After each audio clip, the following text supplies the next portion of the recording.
மலைகள் இழகிடும் தண்டே. மேற்கு தொடர்ச்சி மலை இந்தியாவுக்கு கிடைத்த பெரிய வரம், நம் நாட்டுக்கு கிடைத்த பெரிய வரம். அந்த மலைக்கு மேல அவ்வளவு மரங்கள் காடுகள் அடர்ந்து நிற்கிறது. ஆமா, அங்க யமுனை காவிரி யமுனை கங்கை எல்லாம் இமயமலையிலிருந்து வருதுன்னா அங்க பனித்தோட கிடக்கிறது. மேற்கு மலத்தி தொடர்ச்சியிலிருந்து காவிரி தாமிரபரணி வற்றாத ஜீவநதியா வருகிறது. எங்கிருந்து தண்ணீர் வருகிறது? அங்க என்ன பனிக்கட்டியா இருக்குது? மலைக்கு மேல இருக்கிற மண்வளம். அந்த மண்வளம் ஒரு நாள் மழை பெஞ்சாலும் அத்தனை ஈர்த்து வச்சு நமக்கு அப்படி கொஞ்சம் கொஞ்சம் ஊத்து நீர் கொடுக்கிறது.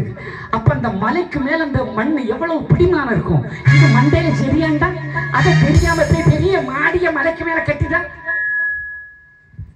ஒரே நாள் சுவாக முடிஞ்சு போச்சு. ஐயா என்ன சொல்ற? 5 வீடு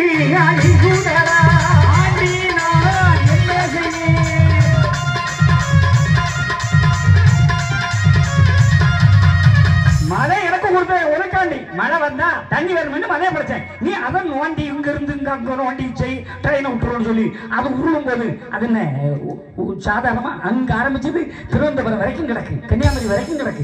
அப்ப அது அதிர்வு வருமா வராதா? வரும்போது அந்த பூமி மண்ணு அதிசயமா செய்யாதா? அதே நீருத்தடிக்கிற மண் இருக்குமா இருக்காதா? இறங்கிடுச்சா ஒரு நேரம் 1 மணி நேரத்துக்குள்ள வயநாடு காணவில்லையே.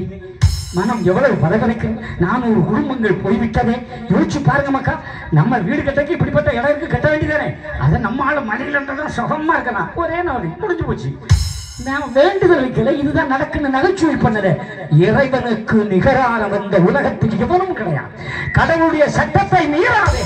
மீறினால் உனக்கு அழிவுதான் நிச்சயம் என்பதுதான் ஐயா சொன்னார். 5 வீடு அழிவுதாடா.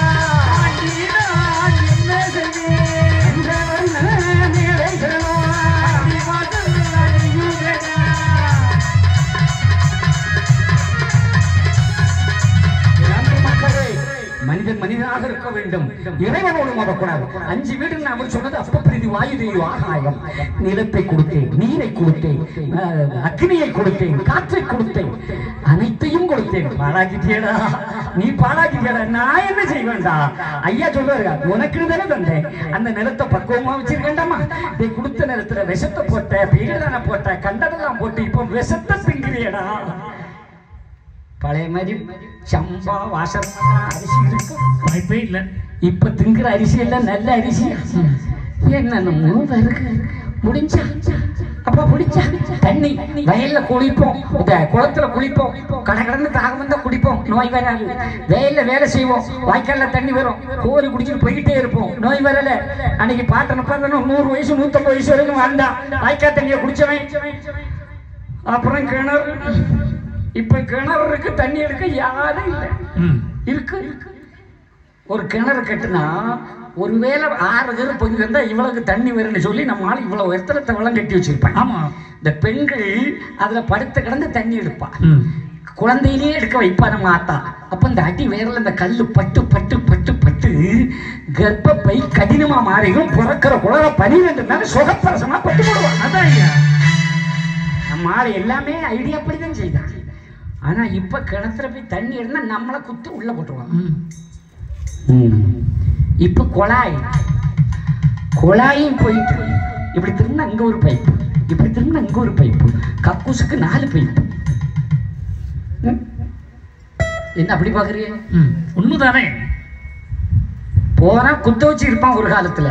ஆமா, இப்ப அங்கேயும் ஒரு ஸ்டைல் வந்துட்டு அதுல உட்காந்துக்கிட்டு செல்ஃபி எடுக்கான். மாப்பிள்ள இப்ப நான் டாய்லெட்ல இருக்கேன், அதை எடுக்க அதுக்கு ஒரு 10 பேர் லைக். அவங்க குஷ்புறத்துக்கு இவன் லைக் பண்றாங்க. நாகரிகே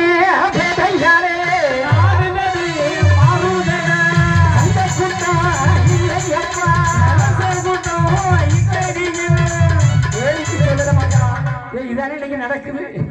அங்க போச்சு. அப்புறம் முட்டு வலி. 40 வயசு வரல முட்டு வலி முட்டு வலி. அன்னைக்கு நம்ம பாட்டை முட்டு வலியில படுத்தானா? இல்லையே. தாத்தா முட்டு வலியில படுத்தானா?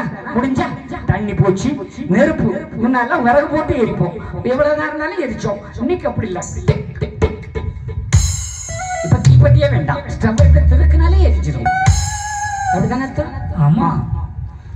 நெருப்பு எல்லாம் போச்சு.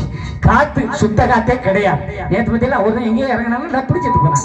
என்ன விஷ காத்துங்கிறான்.